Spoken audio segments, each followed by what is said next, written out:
හැමෝම අයබන් කියලා පිළිගන්නවා දේශන් TG YouTube channel එකට. ඉතින් අද මම ඔයාලට කියලා දෙන්න යන්නේ අපි හැමෝම දන්න CMD එක. එහෙම නැත්නම් command prompt එකේ color එක වෙනස් කරගන්නේ කොහොමද? එහෙම නැත්නම් font color එක, background color එක වගේ දේවල් වෙනස් කරගන්නේ කොහොමද කියලා.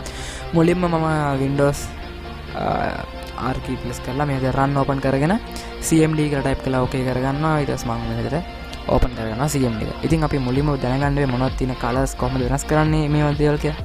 ඉතින් අපි ඒකට මුලින්ම කරන්න ඕනේ help color කියලා type කරලා enter කරන්න. එතකොට මේ වගේ list එකක් බලා ගන්න පුළුවන්. එහෙම list එකක් ඔයාලට ලැබිච්චාම ඒකේ තියෙනවා black blue මේ වගේ colors ගොඩක් තියෙනවා. ඒවට පාවිච්චි කරන ඉලක්කම් සහ අකුරුත් මෙහෙම දීලා තියෙනවා. ඉතින් මෙයාලා example එකක් දෙන්න කොහොමද colors පාවිච්චි කරන්න කියලා මේ විදිහට. ඒ වගේම මේවා මෙතන දාන පිළිවෙලත් මෙතන දීලා තියෙනවා. ඉතින් අපි මුලින්ම දාන්න ඕනේ background color එක. මෙතන තියෙනවා අංක.